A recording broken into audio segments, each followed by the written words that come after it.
is one that they will put an eye on. On the side of EDG. Yeah, one thing I do want to keep in mind as well is what happens to this mid lane matchup. To me, it's actually one of the most important matchups in terms of who wins this game. We saw Edward Gaming have complete control over dragons and objectives because Pawn won that matchup so hard, and now he gets to counter pick being on the red side here, and I think he can really punish Westor in this one.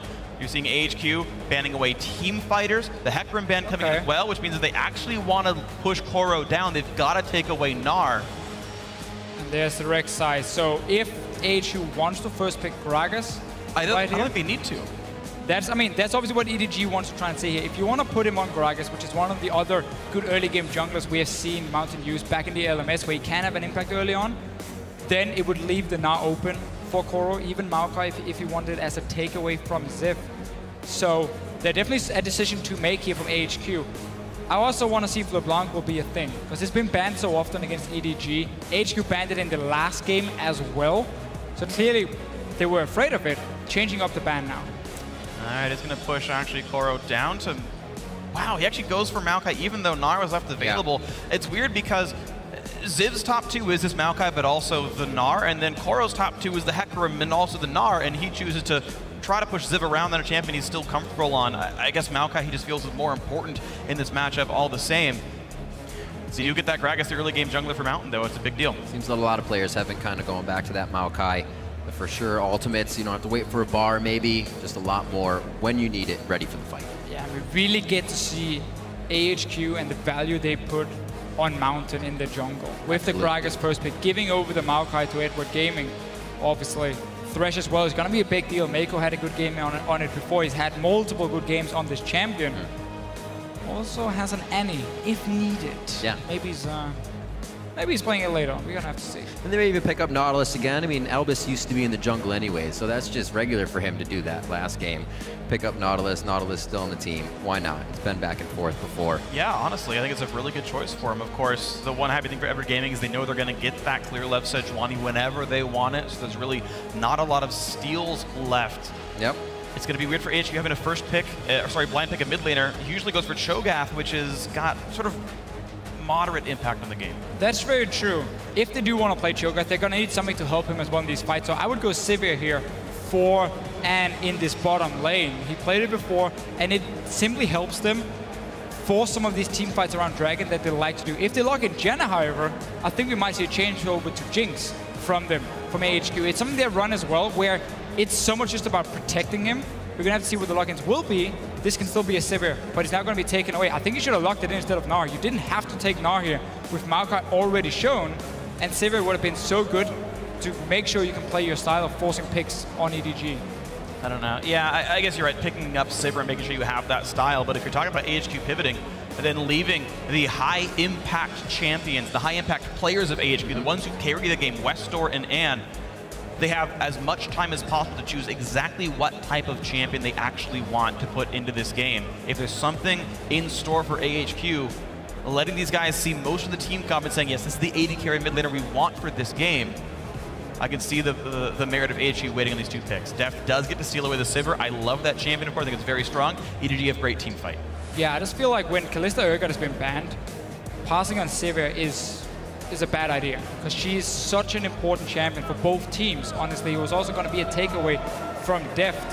So AHQ, what do they have left of playoff AD carries for Anne? It would have been the Jinx, but they swapped away from the Janna, which they most likely wouldn't have enjoyed having now, to have some disengagement, because there's a lot of dive on for Edward Gaming here to get onto this Jinx, and there's nothing except for the Gragas ulti that's really going to push them away from it. We can maybe say the Gnar ulti as well, but then all of this is used very, very defensively. It's a style they've played, like to play, protect the AD carry. It's the kind of game I'd want to see Fizz in, actually. Just something to create so much havoc. But there you go. There you go. Wish granted. So, after we just talked about AHQ could struggle protecting the AD carry, they do swap away from the Jinx. They want the Lucian instead, a lot more mobility to dash around, a lot more skirmish potential as well from him. And of course, as you said, good old Fizz from Westor. Good old Fizz indeed. We'll see how they can react to the team that looks like from EDG loves to fight and will fight with this composition coming in here. That Sivir picked up means they can always go forward. Pawn is switching back and forth between this Kassadin, though, the one he came back in Game 5 with to win it for EDG. special for him when he came back against World Elite, obviously. Sick and everything, you played the first 4 games. Yep. Now, this is also very much an LPL pick. They love Kassadin over there into the Fizz. So with the Flask start, we're gonna see 2 guys try and basically farm it out and rush to level 6 before a whole lot is gonna happen from it. And we're just gonna have to see the early impact. The Fizz 2v2 fights with the Karagas is going to be very strong for AHQ, so they're trying to change it up. Last game, they had the weaker mid lane in terms of the laning phase, and that really made them struggle around the early vision, around the Dragons. Now they have a good 2v2 skirmish where they can try and force some picks, especially once you hit level 6 on the Fizz.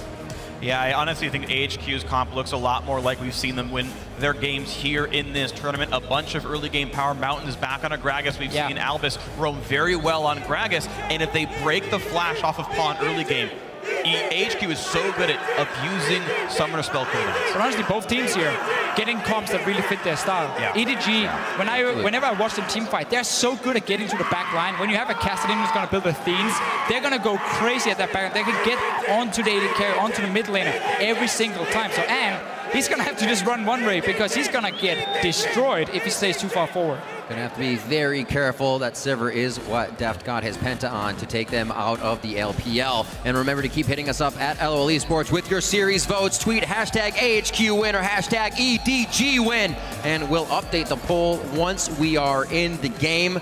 And Raren with some kills on each side of the board. This is now AHQ. Westor said himself, like Crumb said, the man doesn't stutter. It's gonna be 4 games. They have their chance here.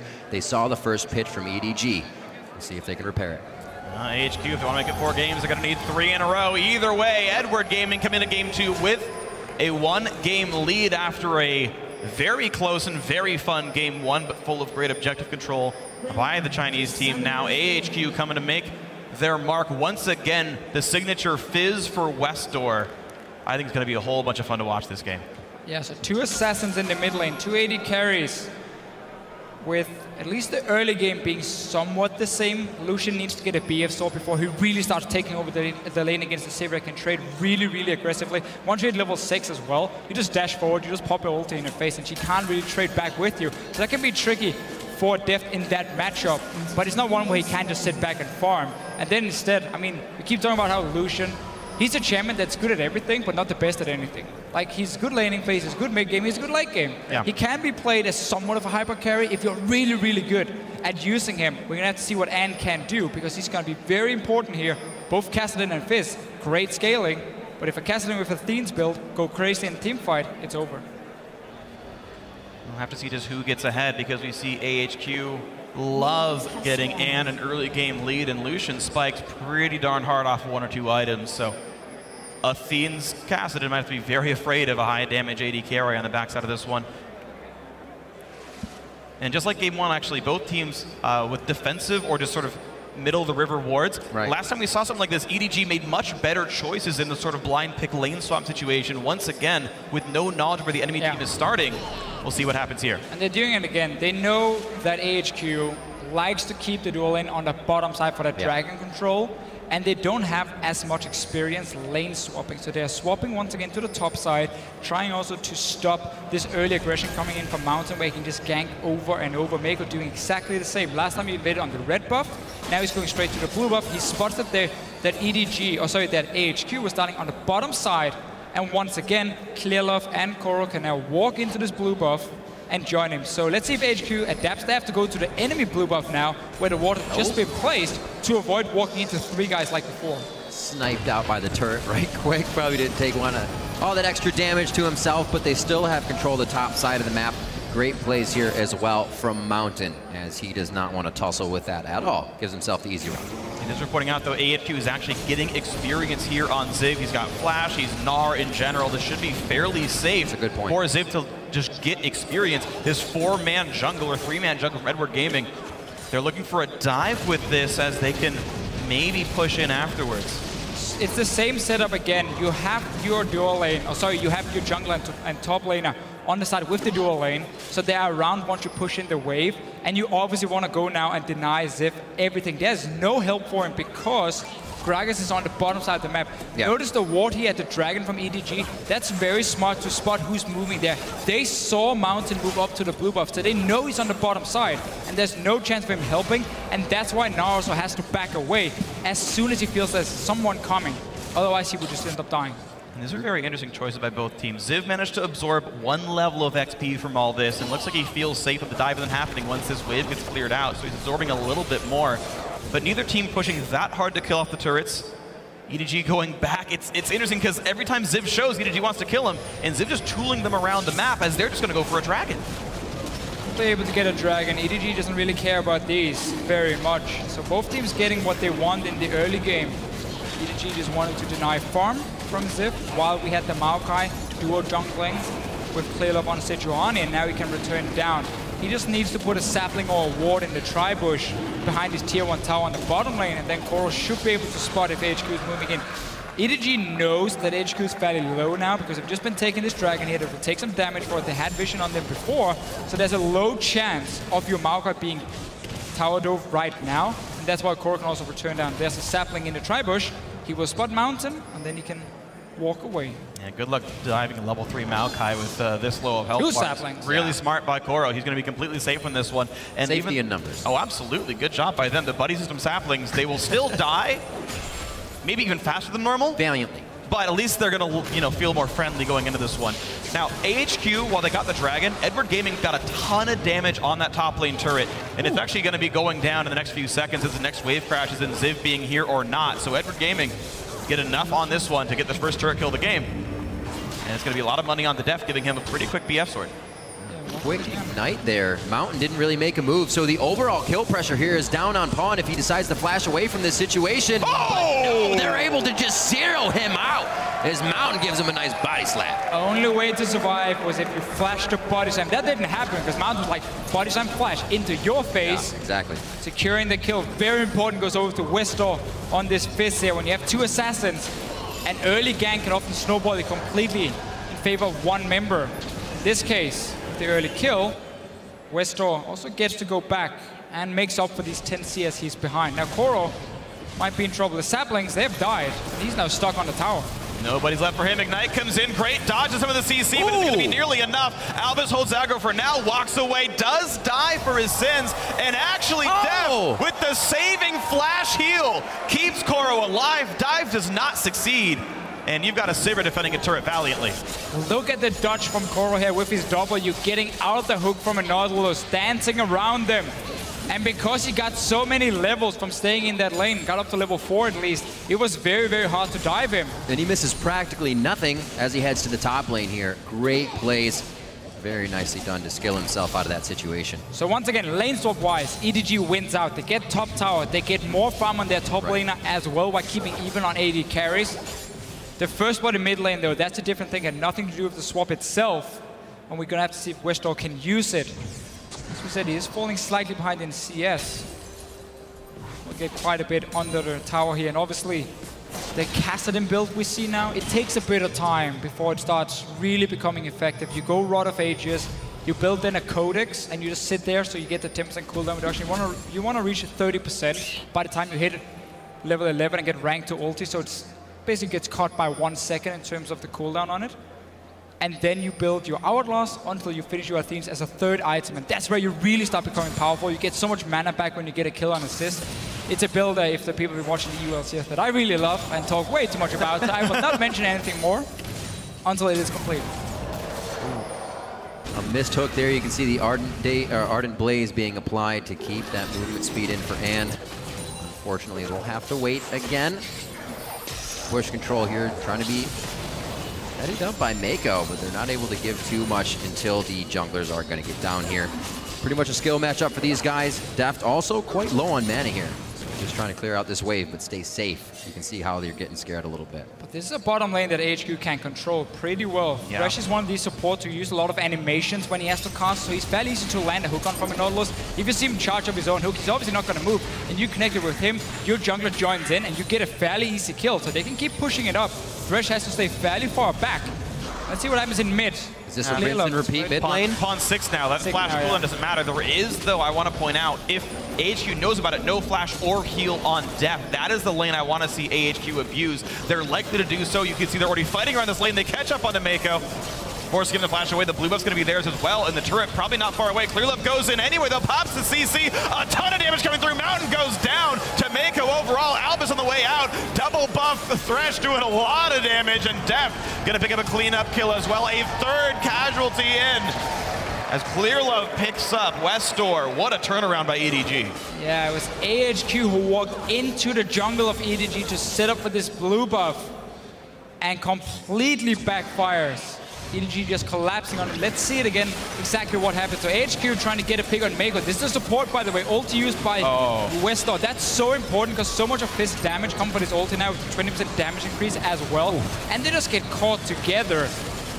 EDG collapsing beautifully. Picking up some very important kills. Might get another one on Ann. Oh, very close. Is here.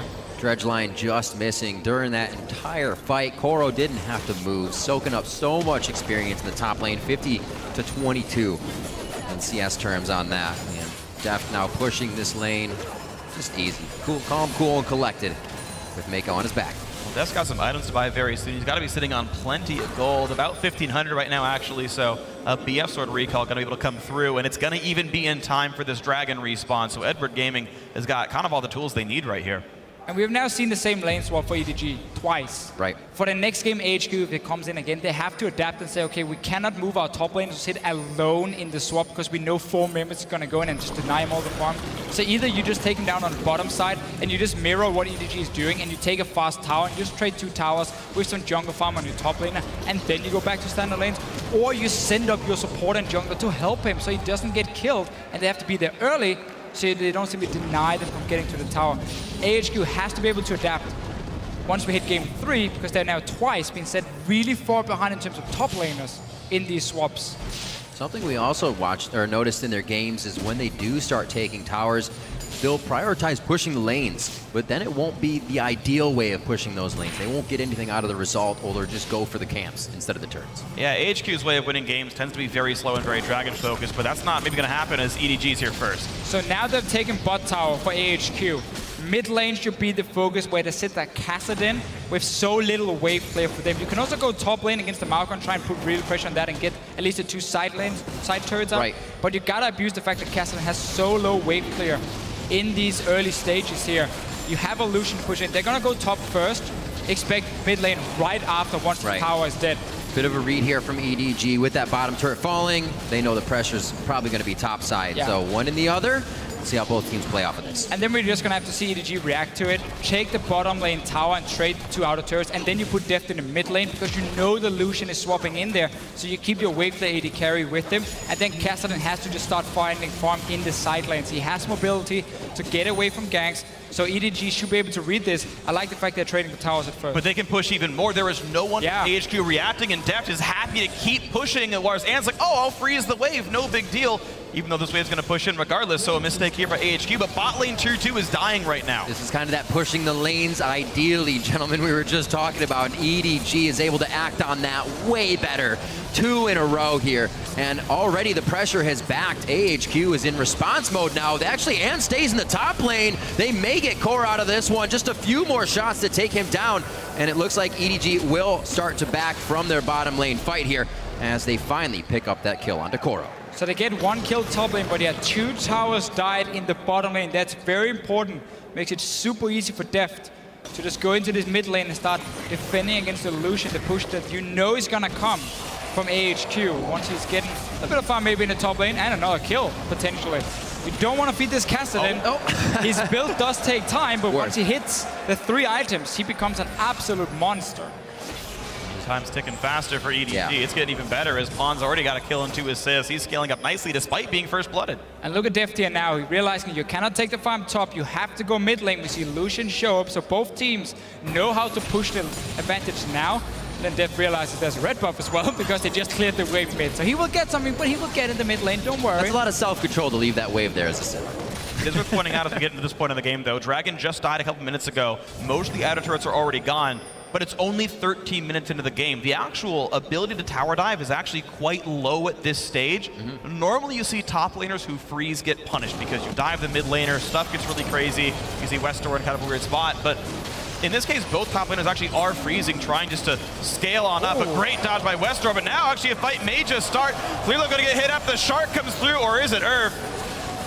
And more stuns still coming through. Ziv really wants to do something, forcing the Q over the wall, but a re-engage by Westor hops away from the Flay. Koro in the front line, goes in onto Albus. This Nautilus taking plenty of punishment. And where is Deft? Where is Pawn? They're joining now the fight. EDG could be re-engaging and picking up some kills. Ziv looks like he could back in with Nard, mits the wall up, and they do take down Mako. Now onto Westor. Koro is actually low, though. That Nard ultimate just shoves everybody up towards the top side of the fight and repositions AHQ to be able to turn around. Deft, can he clean it? Actually, Ann gets out of vision. Now he's got to turn towards Mountain. Is there enough to get over a wall and dodge out on Deft? The ward is there. It's one last boomerang. You better duck. And Ann's, or in Mountains. Oh, he's no! out with the barrel slow. Oh! He had to suck in for that one. He's okay, unless Koro decides, okay. Oh, is he okay? Let's see, home guard. Home guard. Flying through, that's a fast tree. I don't think he's gonna be cutting anything down on this one though. Quickly slowed down and shut down on the home guard speed. We're really learning how greedy Koro can be. Teleporting him for that one. Chasing Mountain, he stays alive. Now this mid tower taking a lot of damage from Deft. Might see some more fights. Oh, almost predicting the Lantern. Man, so many near kills in all these fights. Really fun battle to watch. And AHQ came out of that last fight. Oh, nice Q. Came out of that last fight up 1 kill, actually. I didn't think it was going to go so well for them, but they did claw their way back in a little bit. All that said, though, 2,000 gold lead for Edward Gaming, and we can watch that incredibly close fight one more time.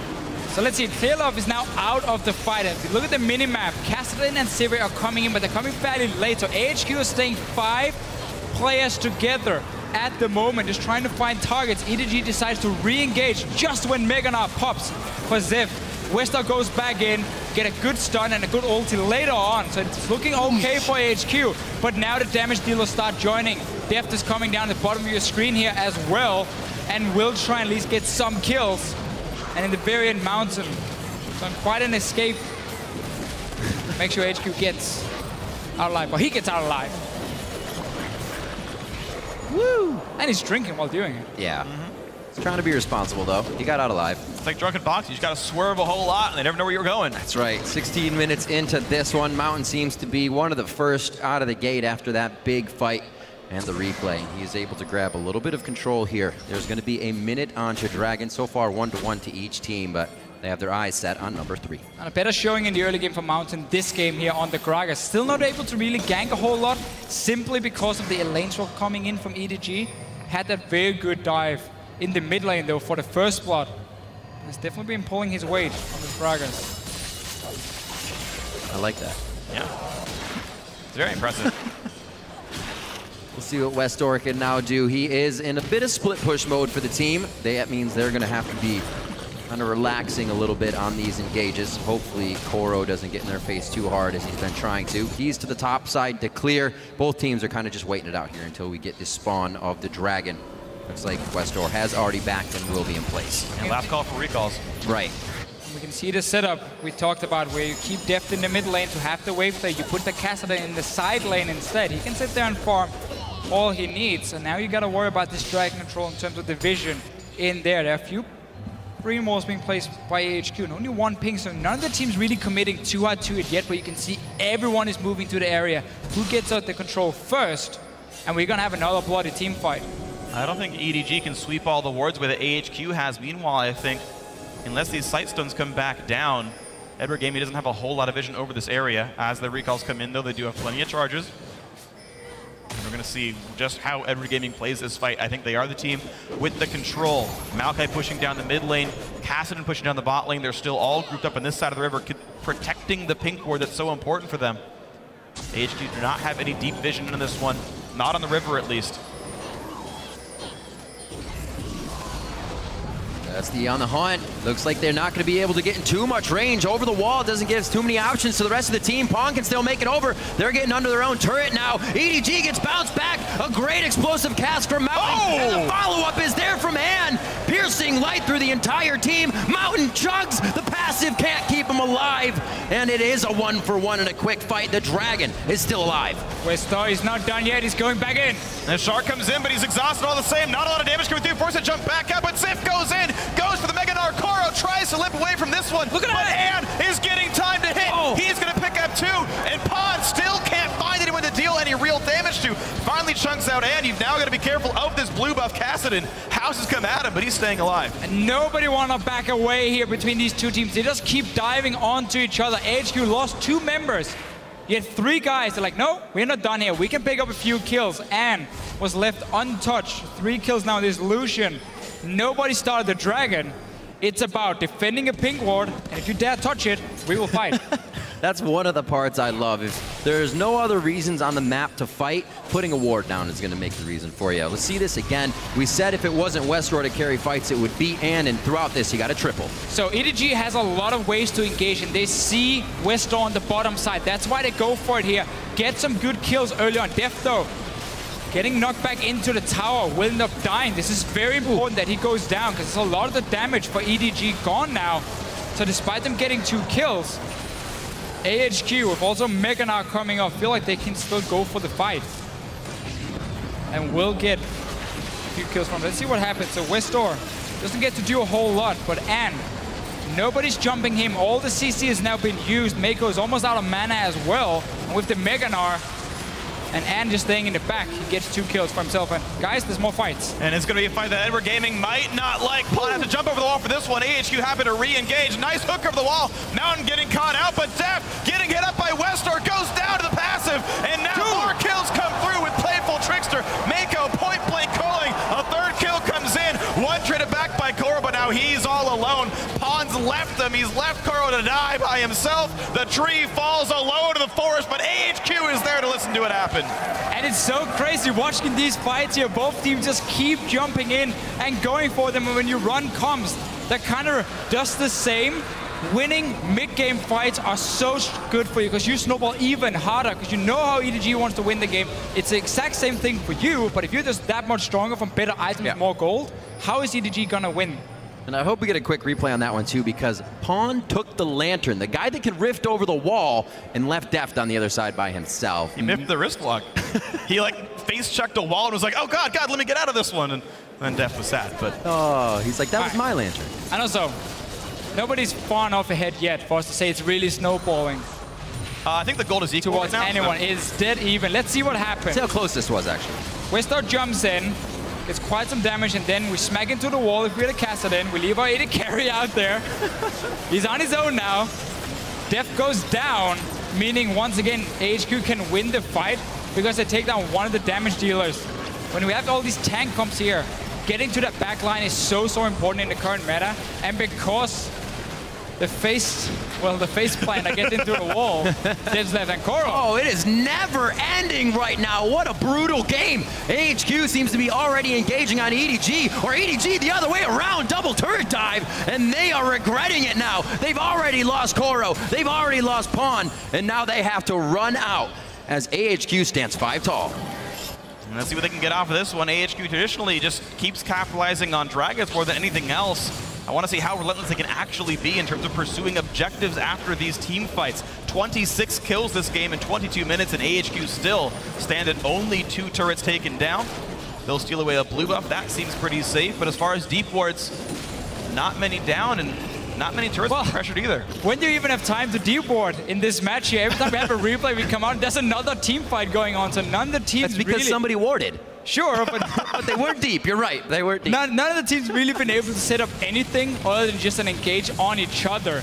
So it's going to be a lot about also the side lanes here, because if you can set them up before a fight starts, it makes it very hard for the other team, despite winning it, possibly pushing down anything, because you've got all these minions they have to deal with. We're going to have to see if that's going to be important for either of the teams later on. The Kassadin is slowly but surely getting to his 3 items. The cooldown reduction is now sitting on around the 30% mark. So yeah, you cut a whole second off your ulti, at rank 2, and that's important because you will get 4, 5, 6 jumps very quickly. Absolutely crazy so far. 15-11, 23 minutes into the game. Deficio, you may have to start jumping in on some of these fights with me and Free. It's just getting wild right now. 4-2 in turrets, and EDG, the momentum of game 1 does not seem to be flying through for them as AHQ still keeps this game quite even. Great job by Ann so far. 4-0-8, 192 out of the lane. I mean, this is AHQ getting to play their kind of game. They got the AD carry ahead. He's actually held a minion lead over Deft pretty much the entire game. The Lucian counterpick, if you will, working very well in the matchup. Westor got to go make plays all the time. Unsurprising here. Ziv's actually on a self-sufficient top laner, and though he's losing the matchup, he's still able to create some kind of pressure. But Mountain now getting cut out here. Pretty hard to miss a champion that big, especially with a name that big. And he's going to try to run away. A great explosive cast. Going to buy some time, but in comes Koro. He's going to find Ann, but the rest of the team still goes for Mountain. But it's still going to be the shutdown. AD carry falls, and Alp is going to be maybe the next one to drop. Yes, it is. Pawn doing so much work. Now catching up towards Ziv. Still alive. Is alive but low. He's maybe a hill at this point. And EDG with plenty alive could push down another turret. Slowly keeping this one alive, but I don't know for how long. There's Koro, the one to dive in again and prompt the fight for the rest of the team. Tanking it as Pawn, and he'll be able to go in and out safely. Ow. Clear Love, swinging the flail, brings it down on Westor's head. Make sure the door doesn't hit him on the way out. And that was such a big mistake from Mountain and AHQ. They just split up in all the side lanes here. Westor was down pushing one lane. We had Ziv on Gnar and the other one without teleport. And then you randomly walk around the river all on your own. EDG, catch him, punish him, get a team fight where AHQ is completely split up and suddenly pick up some kills for themselves. I feel like these fights here just keep going back and forth. It's all about who's being caught out of position, because their teams are so even. One mistake can cost you everything.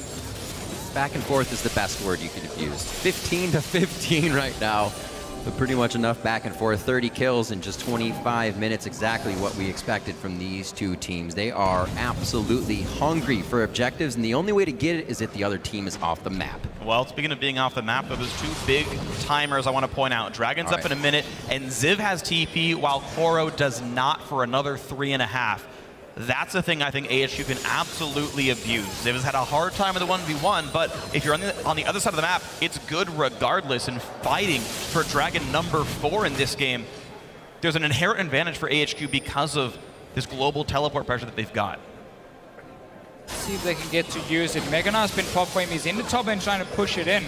So he will at least try and control the side lanes. We talked about it before, how important it is to always see if you can deny minions or get some damage on the enemy towers by just starting a slow push with your minions, and then you have this big team fight. Even if you lose it, you might force them back to clear the minions. We're gonna see another engage, by the way. It's coming now. But all these pops on, hits on, and Pawn's gonna follow up, and down he goes. AHQ once again are moving too far forward on the map when they're trying to push every single lane at once. You're against so much mobility from EDG to just get onto you every single time. And now Mountain is being caught out. Wow, Wise even in the mid lane right now. That's going to be a quick pickup, jumps over the wall, but a great hook for style points. Pawn 6-3-9. He's got the most kills in the game. Something changed for AHQ. It just started breaking up the power and numbers roll, and they have been picked off now one after the other. Baron for EDG. This is going to be a very hard contest for AHQ. Don't have really enough to get in. Coming. Albus trying. Ziv is going to gnaw out just now. He locks down Clear Love. Baron actually has about 1,500 HP. Nobody can really keep fighting for it, but they're trying to push everybody, so Baron is attacking them. Pawn picks up a double. Then it's going to be Clear Love as he gets the Baron. Beautiful fight, and just in and out by EDG on that one. Yeah, AHQ really feel like they're taking a little bit too relaxed when they're just walking around the map and being caught out now a few times. EDG get that Baron, we know they will go instantly for it. They don't care about the dragons. If you lose a fight in the late game, Baron is gone. And AHQ just don't know when to say no. Time and again we see them say, but you're going for Baron or Dragon, we must fight you here for this one. And sometimes it works, but frequently it does not. No cross-map objectives taken for when EDG goes for a fight. Oh, goodbye. Look at his build. He had enough gold to go back and get another large rod for himself. He's getting really, really fed. 9 kills now, 10 kills in the last game. And had just come back up. We see Mountain down as well. EDG taking full control here of game 2. AHQ still going to try their damnedest with every fight and to keep fighting, to keep themselves in this one. We see second dragon being picked up now by AHQ. They tie those up. Still 4-3 in turrets here. We'll see where their pressure goes. Koro, strong again, trying to be aggressive in the mid lane. Never really hitting late game here for the mid laners. We're gonna see the difference. Fizz is so much about landing his ulti and blowing up one target. The caster lane can keep jumping onto your AD carry over and over and over. He's gonna have such a low cooldown. 2 seconds base with also 30% cooldown reduction for him at rank 3 when he hits level 16. And then you have that Athene's giving, is it like 40% mana back or 30% mana back? You have your Nether Blade and everything. You get so much mana back when you get a kill or an assist. So EDG can just keep jumping on your back line. Fizz won't be able to do the same, and that's going to be a big difference. And here we go, Edward Gaming. They're great at playing alongside Baron Nashor buff. And look at this, a hook on Albus goes down. Mako gets the kill because he wants one too. Koro, where else would he be? Inside the enemy ranks, and they're just pushing AHQ around. Inhibitor gonna go down 29 minutes in, but more kills, why not? Ziv hooked up and killed, a stun on him out, and he's gonna have to retreat as well. AHQ on the back foot. Edward Gaming looking to push in to win this game, to start the series out 0-2. A re-engage comes in. I don't know if it's gonna be enough because Pawn is crushing everybody. A shutdown does come through, but I think Westor has to go back and was out on the hook. Mako gets his second kill of the fight. 3, 4, and 19 for him. Koro onto the fountain, not of his own will, but he might still survive the fight all the same. EDG, it's gonna take him some time. The real sentence from Mako there. Taking one down on the fountain. It took a while for EDG to find a crack in AHQ's armor. Once they did, they went from 15 to 27 kills, and Baron immediately, and then on to the Nexus. EDG take game 2 over AHQ. Talked about how when we have 2 comps that does the same.